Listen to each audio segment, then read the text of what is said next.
13 tauhan ng PNP ang kinasuhan ng DOJ kaugnay sa umano'y rob-out sa Atimonan, Quezon nitong Enero na ikinamatay ng 13 tao. Lumalabas po sa investigasyon na pinagplanuhan ng mga pulis na patayin ang grupo ni Vic Siman dahil umano sa away sa Hueteng. May news to go si Lia Manyalak del Castillo.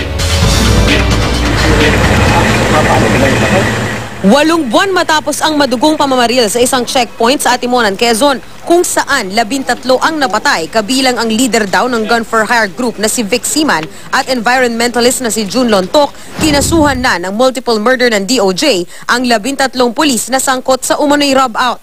Kabilang sa kanila si Police Superintendent Hansel Marantan, ang leader ng operasyon sa checkpoint at tanging sugatang pulis sa insidente. Lumabas sa investigasyon ng DOJ panel na pinagplanuhan at nagkuntsabahan daw ang mga tauhan ng PNP para patayin ang grupo ni Siman. Isang araw bago ang insidente, minomonitor na raw ni Marantan ang galaw ng mga biktima. Kaya sabi ng panel, siguradong alam ni Marantan kung sino ang mga sakay ng dalawang sasakyan ni Siman, lalo 3 layer ang checkpoint sa lugar.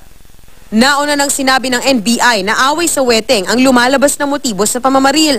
Matinding kakompetensya raw ni Marantan sa Hueteng ang grupo ni Siman, kaya't ginawa nito ang operasyong tinawag na Koplan Armado. Sinasabing si Marantan ang protektor ng gambling lord sa Laguna.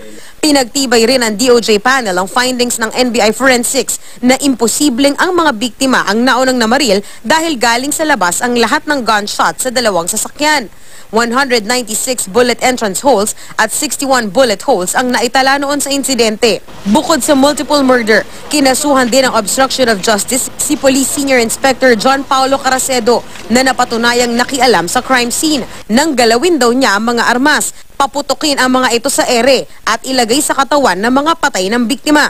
Yan din ang dagdag kaso laban kay Army Officer Lieutenant Rico Tagure na tumulong naman daw na basagin ang mga salamin ng mga sasakyan. Lusot naman sa kasong multiple murder si dating Calabarzon Regional Police Director Chief Superintendent James Melad.